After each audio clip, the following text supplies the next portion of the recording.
Cool. All right. Good night, everyone. It's February the 15th, the day after Valentine's Day. So Alex and I here finally doing our podcast, the Alex and Mo I'm a PT podcast. So Alex, how was your Valentine's Day? It was good. It was good actually. It was very low key at the house. Usually, my wife and I we celebrate a couple days in advance, um, just to kind of beat the hustle and bustle. Okay. I like to call that amateur night. Um, everybody's trying to impress their significant other, whether it be a new thing, old thing, in the middle thing, and so it's kind of a running joke between us where it's just like it's amateur night. Let's just kind of beat the hustle. We go out to dinner. This year we did kind of couples massage, Oh, went nice. out to dinner afterwards, grabbed some drinks before that as well. So it was kind of cool. And luckily, we have my mother-in-law who lives nearby, so she had the kids. So we got a pretty much a full day to ourselves. So it was fun. How about yourself? Mine was pretty quiet and like a typical Caribbean person, food is the way to my heart. So There you I go. Same uh, thing with this Hispanic man is the same way. Hispanic man same way. yeah. That was luckily my wife Lauren. She's a damn good cook, so That's that good. helps. Sometimes we got to watch it because you start pack on the pounds, but right now we're on that workout plan, so we're trying to do right, but you still got to enjoy life. That's definitely true. And how long have you been married? Because I believe when I first met you at the first CSM in Anaheim, you were newly married, right? Yeah, so we've been married in March. It'll be 11 years Okay. that we've been Congratulations. married. Yeah, and been together 12. Oh, okay. So it was a quick thing, like Beyonce said, just put a ring on it, and Just and put a that's ring. what I did. Hey, when you know, you Uh, know, you so know. yeah, so actually when we met in person, because we had, obviously you and I had been talking on Twitter before Yeah. that, but when we met in person at CSM in Anaheim, she was pregnant with Sebastian, my Yeah. oldest son, who's turning Yeah. 6 now, Yeah. in April. So like when we went to CSM, and that's February, she was 7, 8 months pregnant at that Yeah. time. Because I remember you Um, were trying to go to Disney. This is Disney World or this? Yeah. Disneyland, which is what's Disneyland. in Anaheim, and we did, and that was it was kind of fun because we made a like little family trip out of it. But yeah, so she was pregnant with my oldest at that time. So yeah, it was quite the adventure because I remember we were trying to get the green light from the doctor to make sure that the doctor was okay with her flying and everything. Okay, yes. So you and I met on Twitter. Like most of my professional relationships have started, and we just engaged in like sports banter. I remember you teasing me about the Redskins at the time, since you were a diehard Cowboys fan, and That's right. That's right. If you we look progressed having. over this shoulder, you can see that Hey, I like Amari Cooper Amari jersey. Cooper. I like Dak Prescott. That's about it. That That's all the rest. it's a rough life being a Cowboys fan.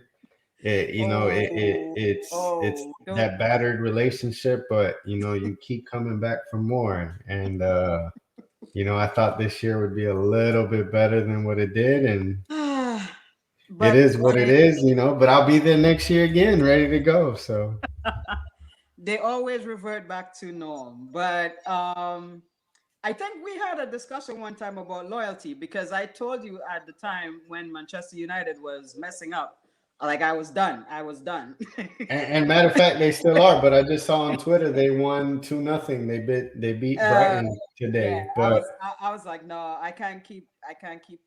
Causing myself that much stress. I need peace. So, so I'm with you.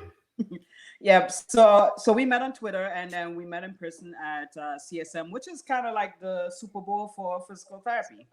And speaking about Super Bowl, we just had one last Sunday, and I was actually rooting for the Rams. I picked them when they played against Tampa, because I had a strong feeling that another home team was going to win the Super Bowl. So I know they had ups and downs and injuries, but in particular, I mean, I really wanted this for OBJ because I believe he was slandered by the media and portrayed incorrectly, and he didn't catch a fair break. And after returning from injury with his ACL after the New York Giants stint and then going to Cleveland, I was super happy that he won.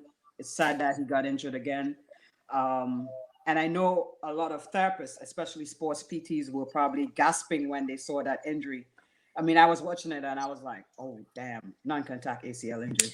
So, Oh, yeah, yeah, absolutely. I mean, I was watching the game, and as soon as it happened, you're like, "Yep, that's his ACL." yeah, And it was unfortunate because at the time he was torching the Bengals. You know, yeah, the Rams were touchdown, really first moving. touchdown.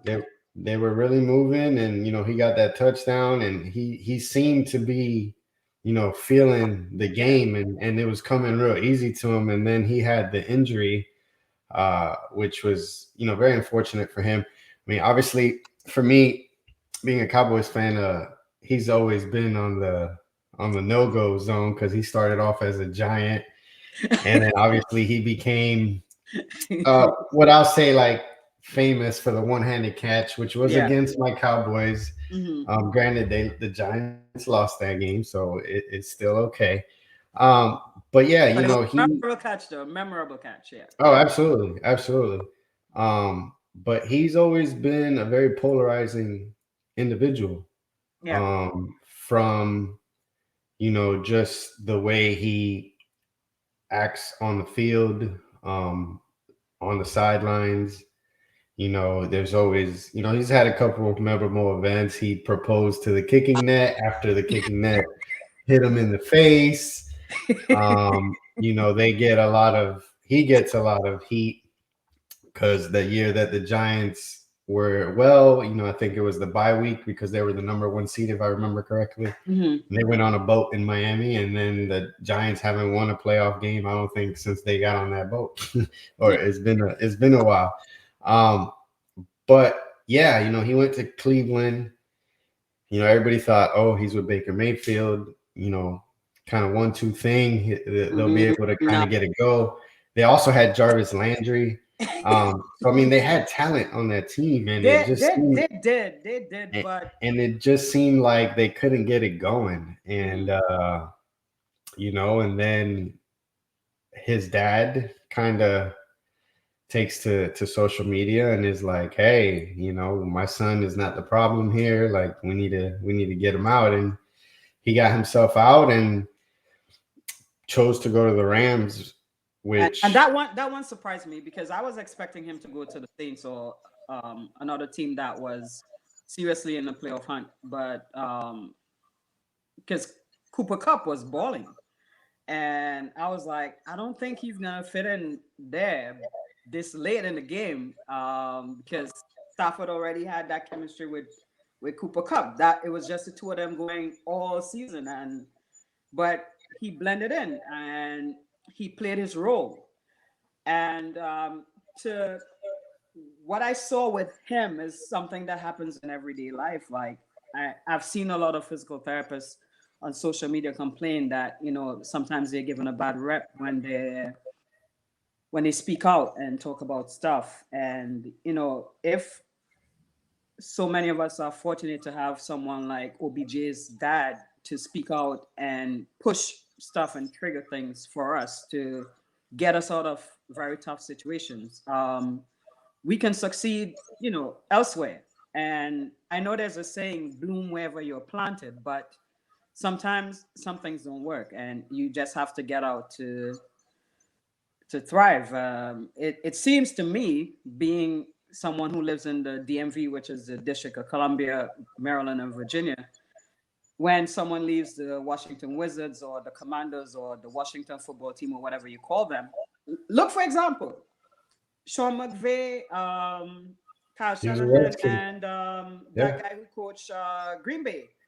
Three coaches. LaFleur.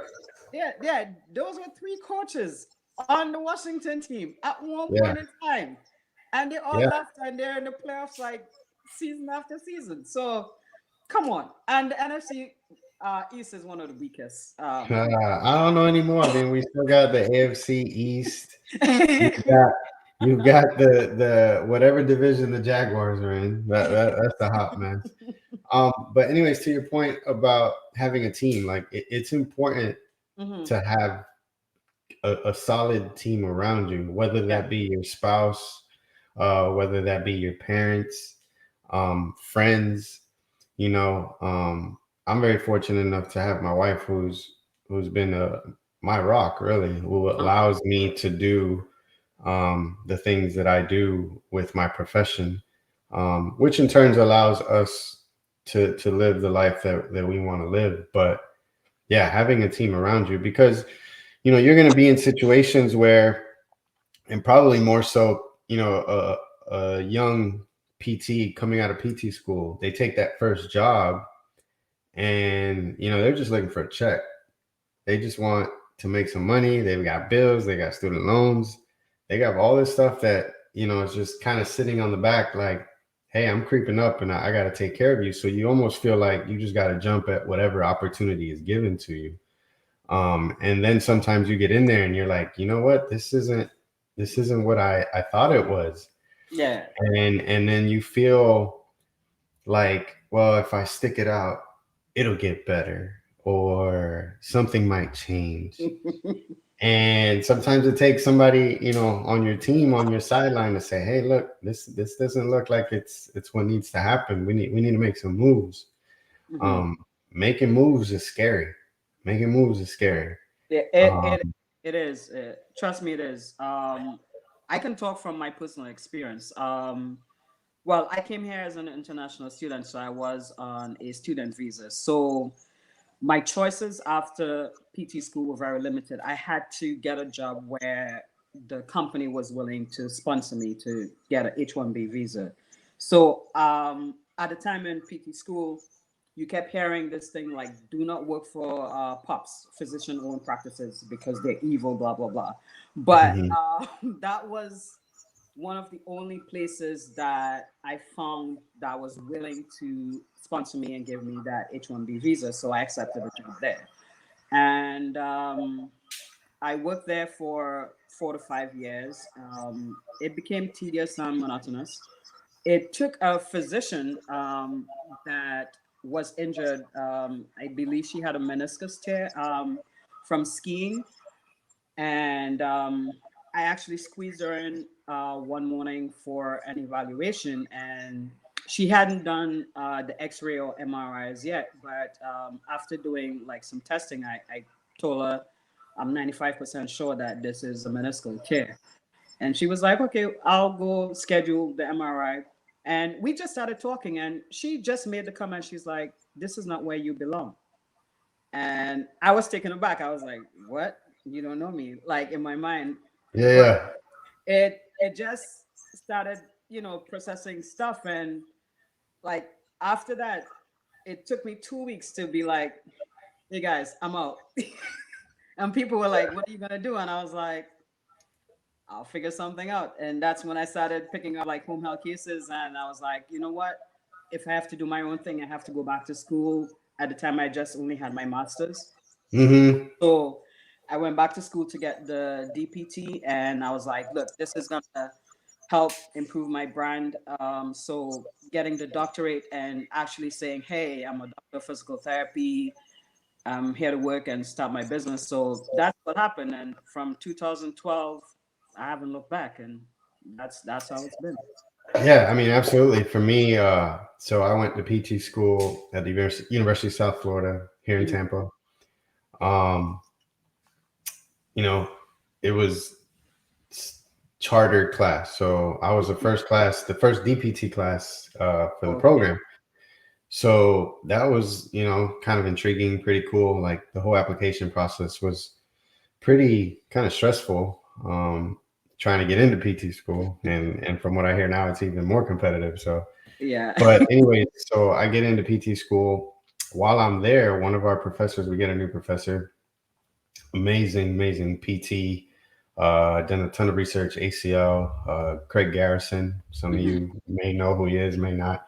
But anyways, he comes to be a faculty member, and he had come from South Carolina. And so I got real close with him. He was a Cowboy fan. So obviously we had that connection right away. Oh man. Uh, we're everywhere. We're everywhere. But anyways, so when I finished PT school, I ended up following him back to South Carolina and doing a sports residency. Okay. It was with Pro Access Therapy, but they've changed ownership now, and I think ATI bought But them out, if I'm not mistaken. okay. So, anyways, did that. That was a year. Awesome. Loved it. Met a ton of great people, met a ton of smart people, people that do a lot of stuff in our profession for athletes, both overhead, upper extremity, lower extremity, the whole 9 yards. So in my head, I'm like, man, this is awesome. I'm gonna be this sports PT guru, and trying to find a job, Uh-huh. come back, and I get one with one of these big corporate companies. I'm not Yeah.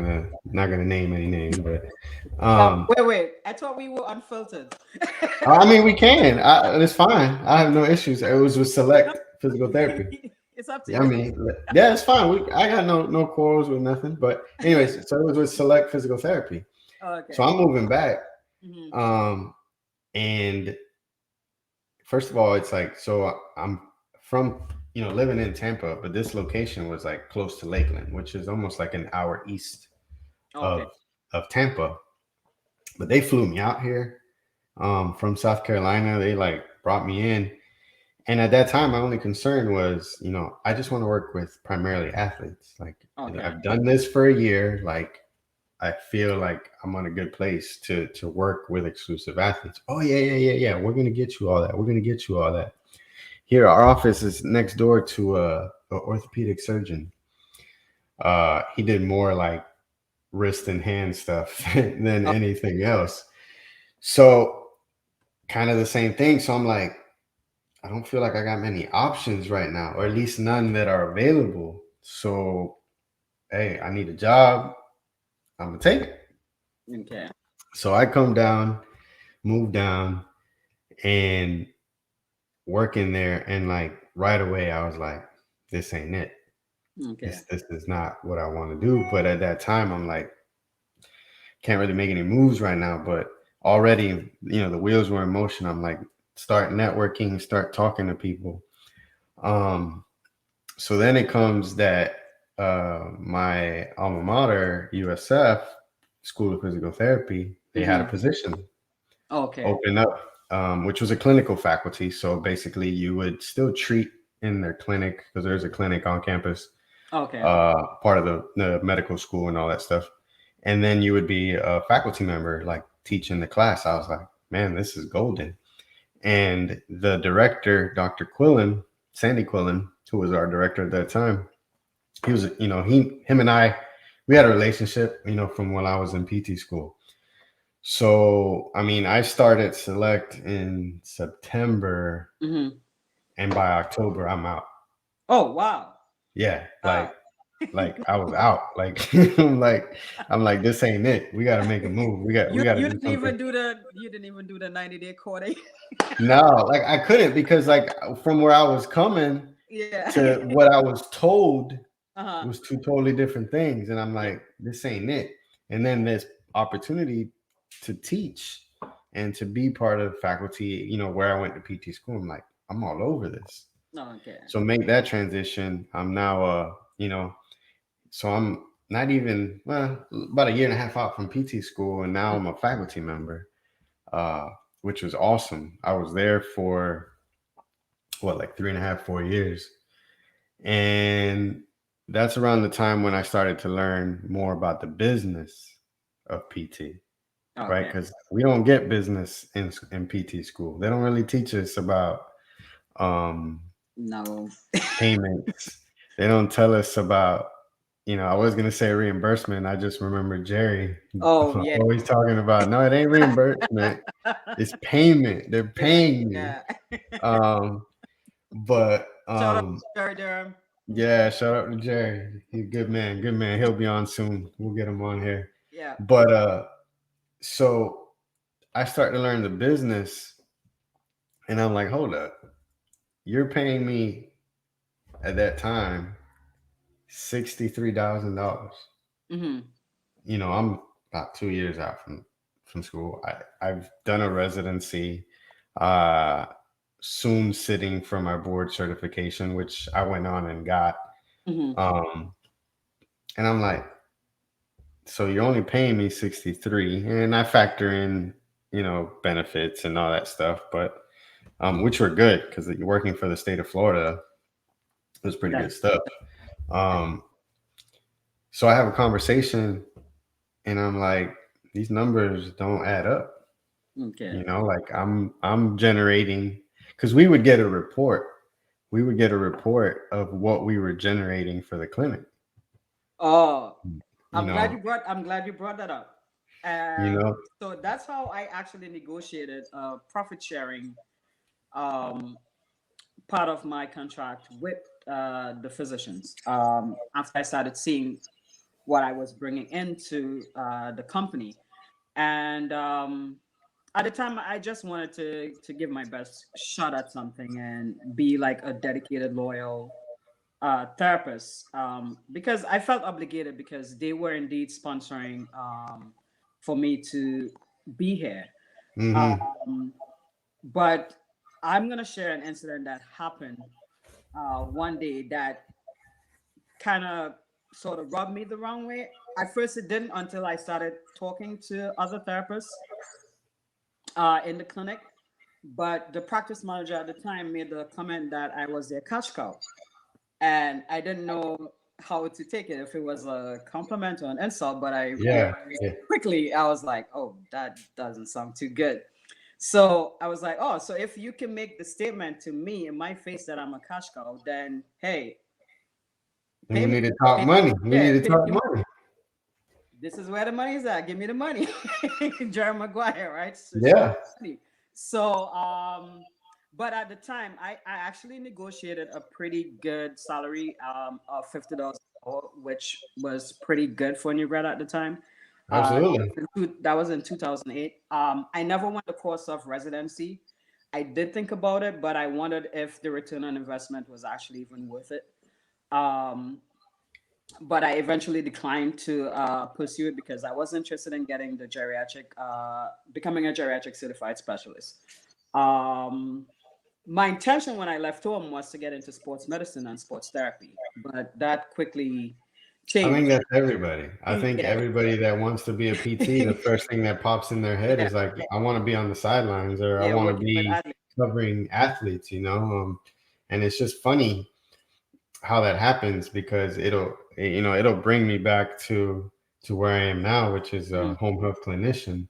Yep. Um, but anyway, so like I'm learning the business, we talk money, you know, it doesn't add up. So I'm like, I gotta make a move. Like this isn't working out for me, I'm and glad at you that didn't settle. time, say it again. I'm glad you did not settle. And Yeah, no, and that's the thing, like, too many of us settle. Yeah. absolutely, because we feel like we don't have any other options, or like I mentioned earlier, it's scary. Like, again, like, I'm gonna make a move. I've got something solid, something comfortable, Yeah. and I'm gonna make a move. And Yep. granted, now at this time when I'm making this move, like, I just got married. Hmm. So now it's not just me. Now it's me, my wife. I gotta make sure that we're taken care of. So then I take on a position with a company that came on the scene a couple of years ago, which people have probably heard of them, Physical. Okay. So when I started out with Physical, was like from the very beginning with the initial owners, Hmm. or the people that founded it, because it was basically a group of smart businessmen Like Yeah. that's what they were. They had no medical training, no nothing. And they paired up with this PT in Sarasota. Okay. And they basically came up with the idea to franchise PT clinics, which is Interesting. what they do now. Like you'll Yeah. find physical locations all over the country. But anyways, I was with them from the very beginning, just helping them kind of build up. But I worked for the corporate side, not the PT Okay. side. Um, did that, and again, they when we first met, there was things were said, promises were kind of made as to how this thing was going to play out. Didn't happen, and again, Ah. again, we got to make a move. Yeah, We got I'm sensing a very common theme in the business world. It's like, there's a saying that your word is bond, but in many times in businesses that doesn't happen, and I don't know.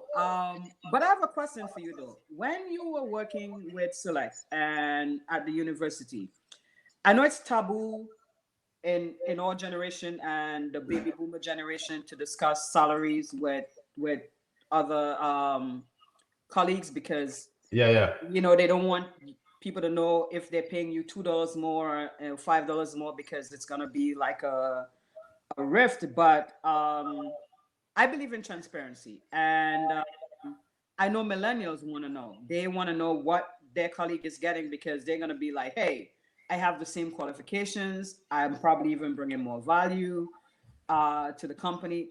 I need to know what.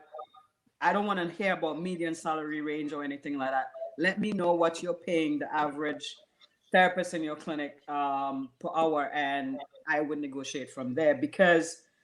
Um, I know people who've been practicing therapists for 20 plus years. They were making way less than me when I came out as a new grad. And when I found out, I was like, oh, shit, should I tell them? Excuse my French.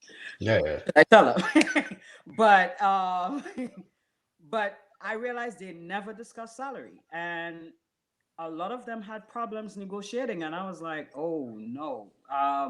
We have to, raise a new generation of PTs to learn how to negotiate their worth, especially if you are working for like a physician-owned company or a hospital system or even a Yeah, university. yeah, no, absolutely. So, working for the university, we're state employees, so Okay. everybody's salary was public information. Oh, okay. So you can look it up. And matter of fact, that incident happened because there was a colleague of mine who is a dear friend of mine. Like it didn't cause any issue, but I found out what she was making. We were both, been there same, Mm-hmm. like we graduated from P2 school at the same time. So there wasn't that much of a disparity. And at that time I had my SCS Mm-hmm. and she had no specialist certification. And at least for the state of Florida, like the specialist certification bumps you up to a different rank, right? Okay. So I was ranked higher, um, just on paper. Like again, I think she's a great clinician, Mm-hmm. and she's amazing at what she does. But anyways, I found out she was making more than me. So I go to my boss and I'm like, "Yo, what's going on here?" Because like this is what she's making, this is Mm-hmm. what I'm making. I'm technically ranked higher than her, Mm-hmm. but the money not looking right. And he was just like, let me get back to you. And I ended up meeting with him and the director, and long story short, nothing really came of it. And that just kind of fast tracked my move, Mm-hmm. from there to physical, because the physical opportunity, I was making good money, way more money than what I was making at USF. So that's why I took it. I'm like, it's a different opportunity. I'm gonna get a chance to learn more business stuff. Um, and I'm gonna be able to still do my PT thing, making good Okay. money. Did that. Again, didn't work out the way that I thought it would. We gotta make a move. Like I can't sit. I'm not the type to just sit if things aren't moving. Like I can't just have one thing going. Like I gotta have a couple of different things going. I don't, I always tell people, like, I don't like to have my eggs in one basket. Mm-hmm. So I need to have different things moving. So if something slows down, like I can kind of fill in gaps. So then I end up being, which is probably honestly, I love what I do now, Mm-hmm. but I end up working for the military Mm-hmm. here at MacDill Air Force Base. It was the coolest job ever. Mm-hmm. Okay. I worked with the special forces. Mm-hmm. Um, I literally went to work in like workout clothes. It was just like working out, Oh, So we'd that's go, I go into our gym area, and these guys would just come in throughout the day. It was like nothing set. You didn't have a schedule. You're yeah. just hanging out, talking, listening to these guys' crazy stories, because these are all Navy SEALs, Green Berets, like elite guys in the military, Uh-huh. and just hearing all kinds of stuff. One time, like, they were like, "Hey, instead of doing PT, you want to go shoot?" I'm like, "Let's go." So they take me to the gun range, and we're doing all kinds of crazy stuff. By far the coolest thing. Well, Mm-hmm. Congress kind of cut funding to the program. Oh, Alex had to go. oh man. um, and then, Government. you know, and God has his ways of doing things, man. Like, I'm a firm believer in the man upstairs, and he puts me on home health. He puts me on home health. Like, I end up in home health, and it goes back to how when most of us start, we're like, "Oh, I'm gonna do sports ortho." Like, "Hey, Alex, you're gonna do home health and dealing with the geriatric population." I'll be like, "Man, you crazy? Like, that ain't me. That's somebody else." And that's what I do now. Mm-hmm. Absolutely love it. Absolutely love it. The flexibility is unmatched. The Definitely. money is good. It afforded me the opportunity while my wife was pregnant with Mm-hmm. both my kids, both my boys. I was at every doctor's appointment. I was at every doctor's appointment. I never missed an appointment. I don't miss appointments now. If my kids are sick, my wife calls me, "Hey, I got an appointment at 2 o'clock this afternoon because, he's sick and we need to get him to the doctor." I'll meet you there. Like, that's that flexibility that I have right now. And to me, where I, in the stage of life that I'm at, is just priceless. Uh, but Definitely. all those moves that I made to get to where I am today, Uh-huh. um, doing the home health, running my own kind of, I operate as a solo practitioner, which is, I think, how you started, and you just kind of evolved from there. Uh, but just opportunities. There's many opportunities, and the funny thing about this is, this was all learn as you go, because Ooh. in school, nobody. I mean, honestly, I can see here. I don't know what it's like now, and our audience members can Man. probably chime in, but I didn't even know about home health. Like, we never talked about home health Mm-hmm. in PT school. Nope. We touched on just your general examine, Yeah. like, how you would deal with the patient, but they never told you where you were seeing this patient. We were just under the assumption, like, hey, everybody's coming to an outpatient clinic, or inpatient at the hospital. So Yep. in my mind at that time, like, those were the only two places you could really practice. And So it's great. It's crazy. Sorry to interrupt you. no, no, no. But like almost all home health agencies say that they want you to have some sort of experience because of the autonomy that you have in practicing. And that was a challenge for me getting into home health because I was like, oh, I've been in an outpatient orthopedic setting, but I was fortunate that I used to moonlight at the hospital. So kept my acute care experience because I didn't want to lose a lot of the skills that I had because, as I said, our patient became monotonous. I was just seeing total knee, total hips, shoulder surgery. So it's like, oh, same thing, in and out every Yeah. day. But like working on weekends or some afternoons at the hospital, I got to still, treat complex cases. So I actually use that as a selling point to one home health company, and they were like, "Look, you seem like a really good therapist, but we're gonna need you to be going out with a nurse and a therapist for at least a month before we feel before confident to give you cases." we So, let you go on your own. yeah, I went out with the nurses, I went out with the therapists, and they were like, "Man, you know your stuff." And I was like, "Don't leave me yet. Don't leave me yet." They're gonna pack me up with, like, like a full schedule. And back then I was still learning the documentation system, because man, that OSS was a beast. So, but I quickly like mastered that, and I was like, you know what? I like this one-on-one stuff. I get to see a whole different aspect of care, because to me, like, when you're in somebody's home, you get a bigger picture, you get the whole picture, like all the social determinants of health, everything that could affect their outcomes, whether they were in going to outpatient. You could see what would be impacted by that: lack of transportation, lack of family support, what would make them end back up in the hospital within 30 or 90 days, because they don't have that family support there as well too, or they can't maintain going to doctor's appointment, or having a proper meal to eat, if you have congestive heart failure and you're still eating ramen Yeah, noodles and yeah, canned beans and stuff like that. So I think schools need to do better, and probably agencies need to do better offering clinical internships to students to get them more involved with home health care.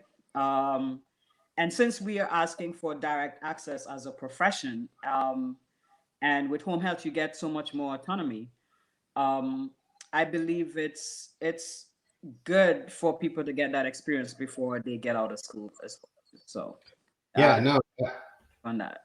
absolutely. And you mentioned the acute care stuff. I actually did that as well, Yeah. and I was glad that I did, because it did facilitate my going into home health. Initially I was doing it just to try to make more money. Um, you work a couple weekend shifts a month at the hospital. Yeah. You could walk away with an easy, $1,500, $2,000 just from working like 2-3 days over the weekend. Yeah. Um, but yeah, like the biggest thing that I think home health has allowed me to do is to really have an impact on your patient, um, not only them but their families. Yes. Because when you walk into a home, you are now in their ballpark, so to speak, right? You've got to function within their environment, their ecosystem, and that isn't always a healthy environment per se, depending on the socioeconomic status of your patient and stuff like that. Because I walked into some homes that the patients, they're trying their best, but the situations of life have just made it to where it's they're having to work a little bit harder.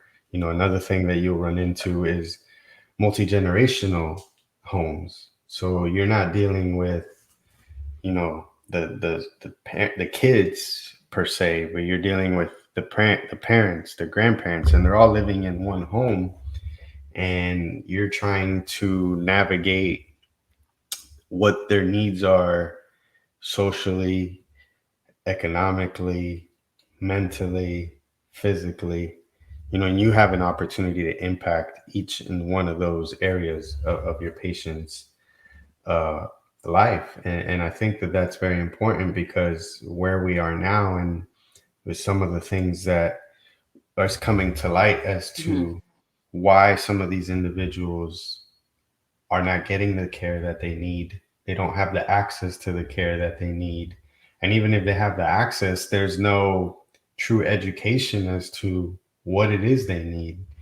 And it kind of has come up for me. I don't know, with you and your patients.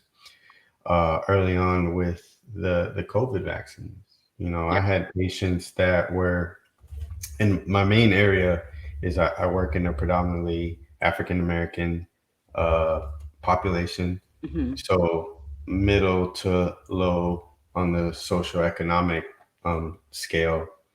But it was conversations about they're just hesitant, you know, or Yeah. they just flat out didn't know, I you mean, know. I don't blame them for being hesitant. I mean, look at the No, BCG experiment and it was absolutely, and like, it was because I literally yeah, had a patient. I literally had a patient tell me that. yeah, They're even like, no, man, syphilis. like what they did to us in the past, like I ain't trusting nobody. Yeah. And I'm like, I don't blame you. You know, and at that point, you know, as a healthcare professional, it's like, look, this is the info. Do with it as you wish. Yeah. I'm gonna give you the info. You do what you feel is best for you. Because first of all, anybody that knows me, like I'm not a very confrontational person. I'm a like easy go, like yo, everybody chill out, let's just have a good time. You Yeah. know, so when I'm in somebody's home, like you can't be this assertive person, you know, like we might see sometimes, you know, on interactions in Twitter where people are like, you know, puff their chest up and this is how Yeah. you do it. Like you gotta No. listen to me. Like that doesn't work in the real world. You know, Yeah. you've got to understand who you're dealing with and how you can meet that person on their level, because that's truly how you're going to get engagement from anybody, no matter what it is, whether it's healthcare, politics, or whatever. You know, you and I have always had conversations off this platform that we're starting off right now, Yeah. where you know we like to listen. Hmm. We want to listen. We want to digest what these individuals are saying and what the conversation, how the conversation is going. Like, I just want to listen to you. Just tell Yeah. me your perspective.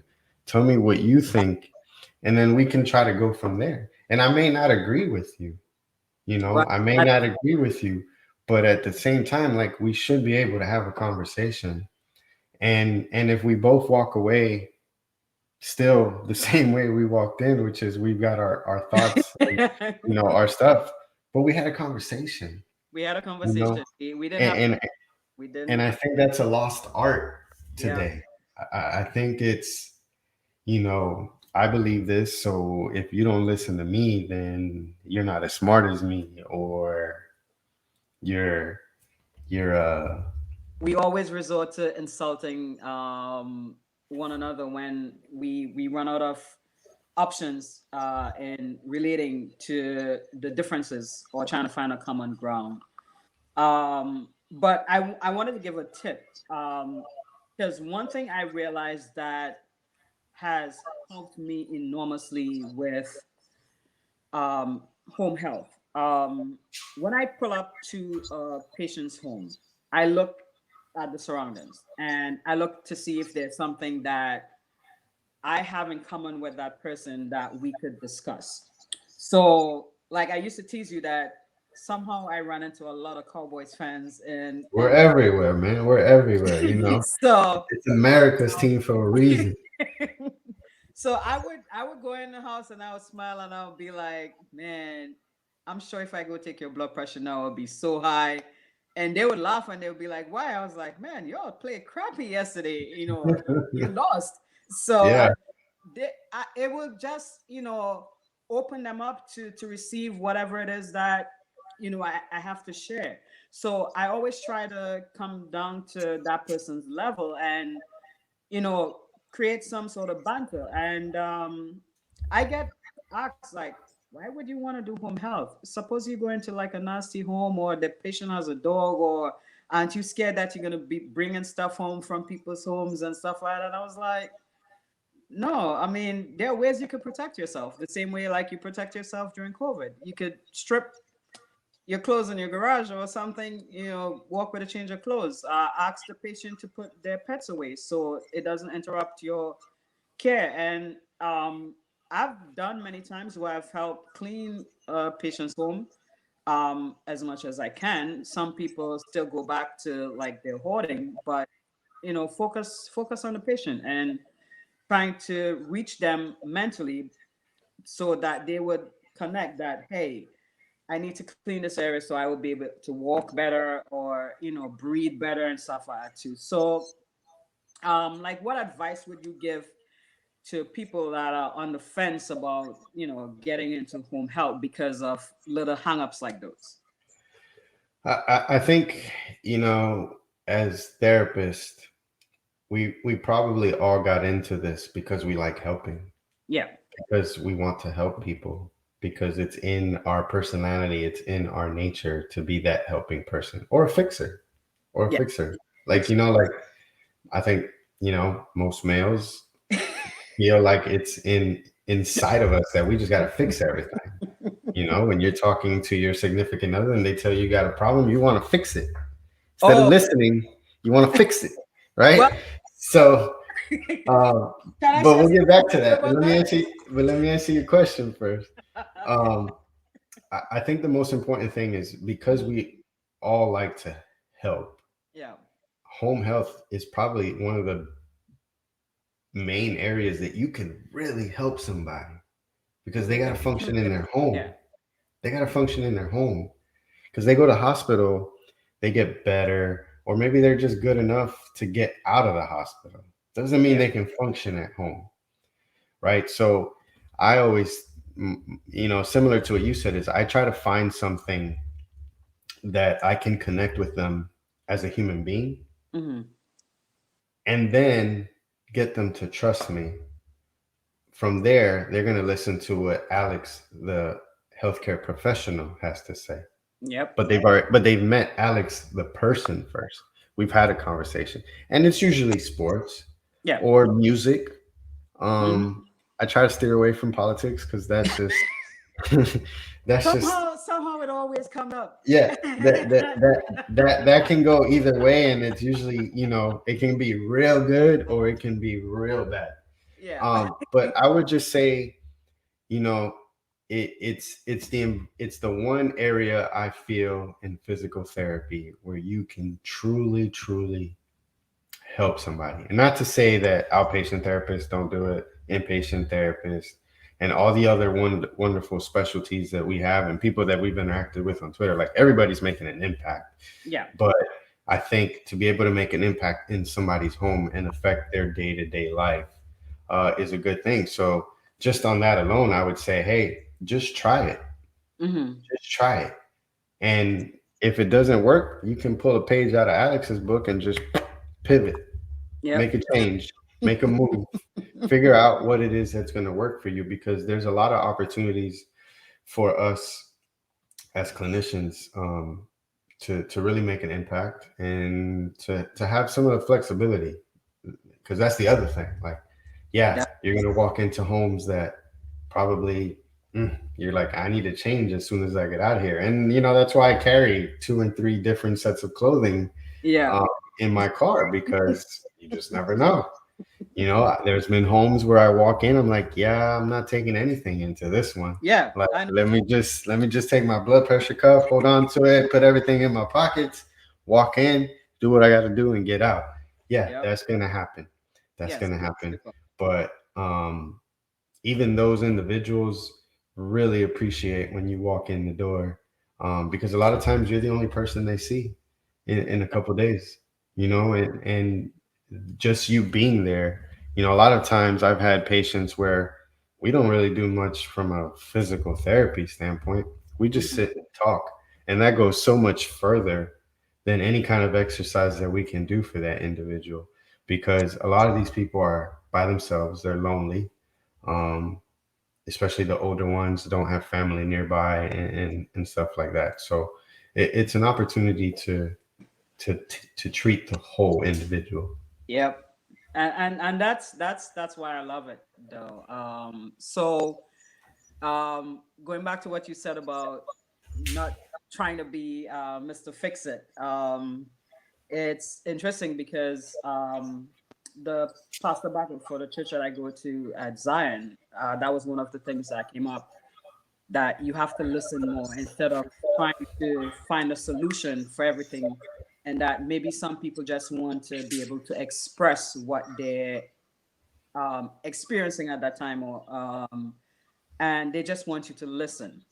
So that's something that I've been trying to actively do. And Absolutely. situation came up earlier today with my friend, and I was itching to say, well, do this or Yeah. do that, Yeah. but I was Yeah. like, ugh, just It's tough. be It's like, tough. It's okay, tough, but I understand. Sorry to hear that. That's like you just got to validate.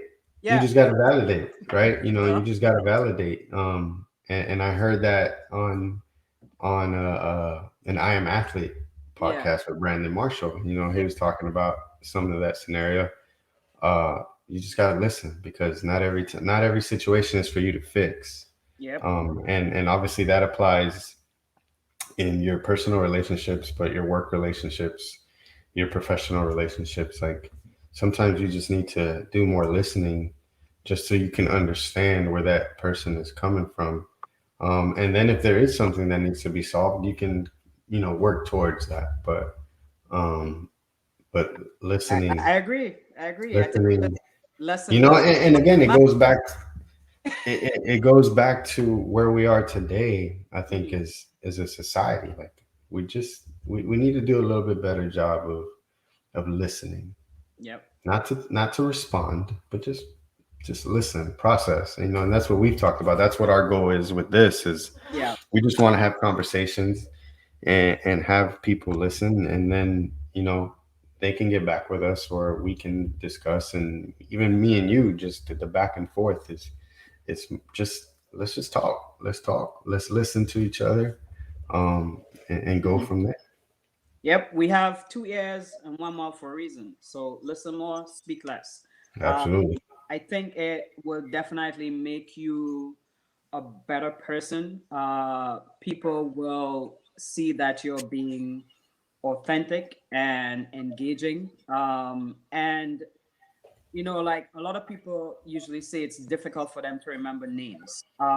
So we just had CSM and I met a lot of people. But I may not remember every single name, but I'm going to remember something about you. And I think that allows me to build authentic relationships with people. And it avoids a lot of conflict with people on social media as well too, because as I said, something similar to what I do in home health, I find something that we have in common. So we may not agree on everything religiously, we may not agree on everything politically, but there's going to be something that I can connect and relate with you on, and will help us to be able to understand one another better. So that's just my take on it. But Yeah, no, absolutely. I think to not beat a dead horse right now, but just listen, just just listen. listen. That's I think, that's and I advice we think, can give people. and I think, even as colleagues and healthcare professionals, if we just start doing a little bit better job of listening, I think we can a little bit get some progress on some things that need to be addressed. Yeah, definitely. So you won at CSM this year. Um, I I was in San Antonio. Man, it was cold there. Whew. It's funny because I mean, you pick San Antonio thinking like, okay, you should get some a little bit of that Texas warm, but it was uh, freezing, and it was just cold everywhere. But it was definitely much colder where you were than down here in Florida. But yeah. uh, I yeah, was fortunate to spend a week in Orlando the last week of the year because I decided that I needed to go on vacation.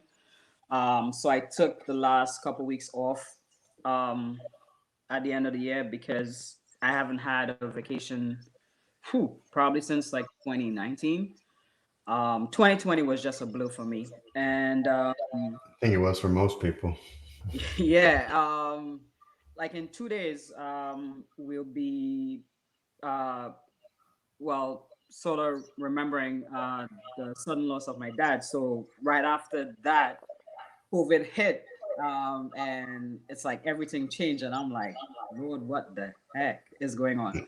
Yeah. So, um, so yeah, 2020 was strictly a blur, and then 2021, I was like, look, there's a lot of work to do. And as you mentioned earlier, I did start off just being myself in the business, but I saw an opportunity to grow by attracting clinicians into the business to work as independent contractors and basically provide staffing to multiple agencies in Maryland. So that's the business model that we use to grow. And I also have a business colleague who does the Part B at home, similar to like what Fox Rehab and many other therapists are doing right now Hmm. in mobile practice. So we've been able to grow really well.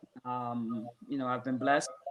So it did afford me time to take off for that 2 weeks and still be able to work remotely and allow myself to trust the people that I hired to work in the Yeah, business.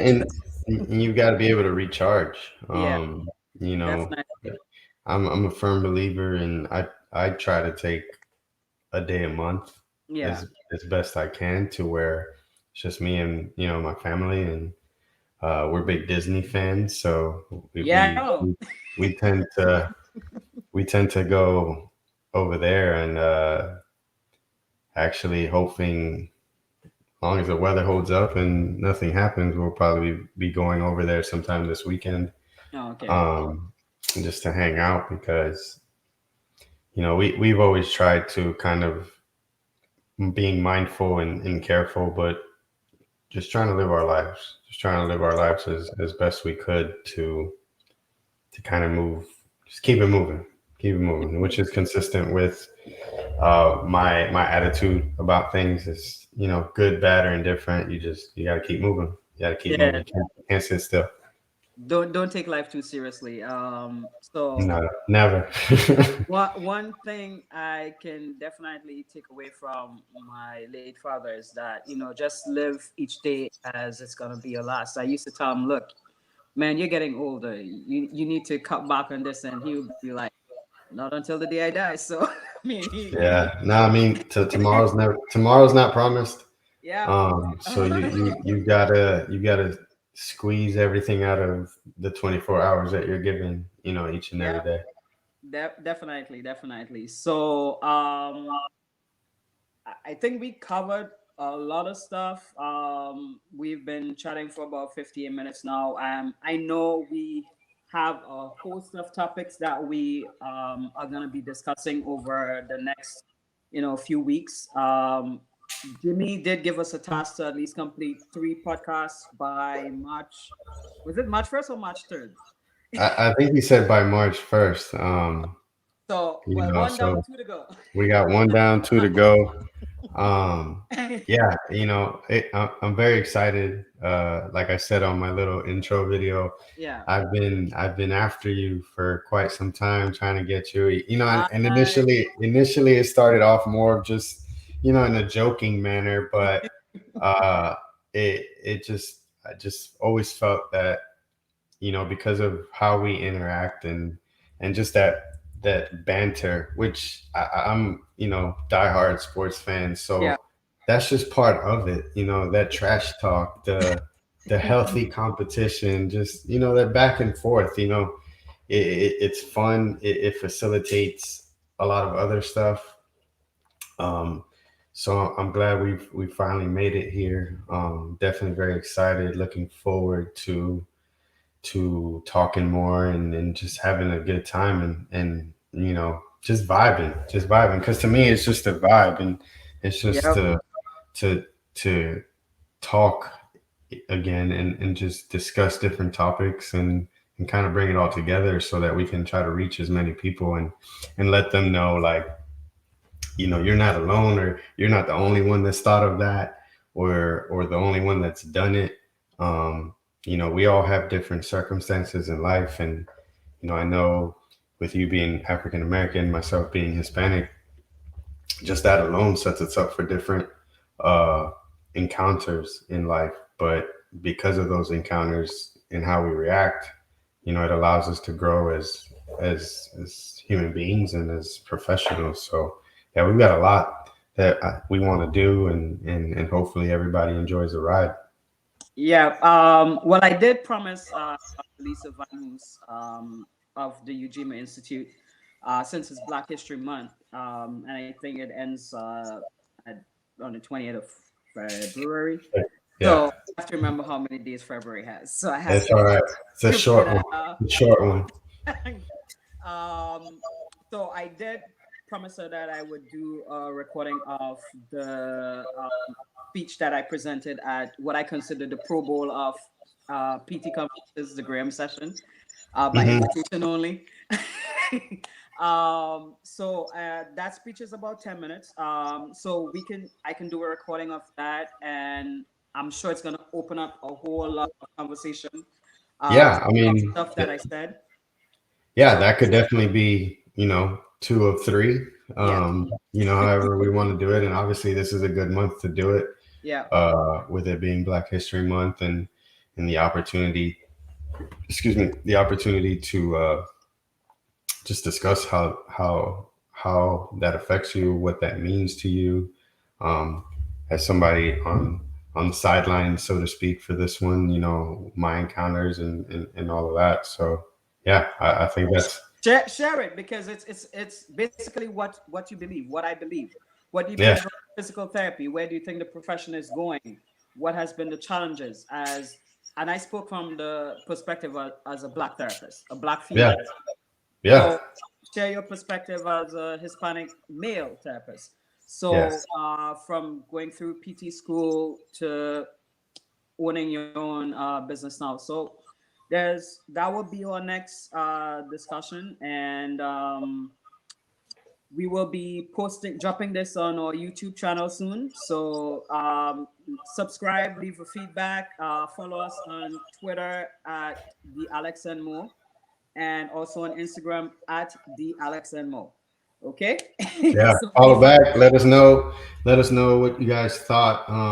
We'll let you know here pretty soon when we're gonna officially launch this episode. But uh, we're excited, man. We're very excited for this opportunity to share with you guys, and we hope that it's received well, and give us feedback, because we want to make this thing as big as it can get, and we'll only be able to do that with everybody out there. So yeah, follow us. Again, thank you, Monique, for the time, and for getting this together. Again, I my think pleasure, my pleasure. I think we're going to be able to do some fun, and some good things here. So, um, and I think we had discussed, like, when we go close an episode, I think we're each just going to kind of give a word of encouragement, or just a thought to kind of leave you with, until the next episode. And I think my thought from this episode Hmm. is just kind of the groundwork for what I think we want to build with this platform. And it's just like, let's just talk. Let's have a conversation. You know, in your interactions tomorrow, try to listen more. Try to listen more, whether it's you talking to your spouse, your friend, a colleague, whoever that may be. Just try to listen more, and see if there's something that you can pick up that you hadn't picked up on before. And it could be that little nugget that you need to get you to that next level with that interaction. Uh, great advice. And I definitely second that. I'm gonna let that close it, because we definitely, as a society, definitely do need to listen more, and judge less, and defend less, and we've become too better. And if you're willing to listen intentionally, you're already opening up yourself to understand and to love. So Yeah, you're leaps and bounds ahead of everybody else if you're doing that. yeah. And that doesn't always mean you necessarily have to agree with them, but you're at least listening. Yeah, look at us. I'm not gonna agree that the Cowboys is a good team. So Hey, don't worry, man. We gonna get it done. I don't know when. I hope before the day I leave this earth, but we will get it done. But okay. anyways, thank you guys. You guys take it easy, and we'll see you next time. All right. Peace.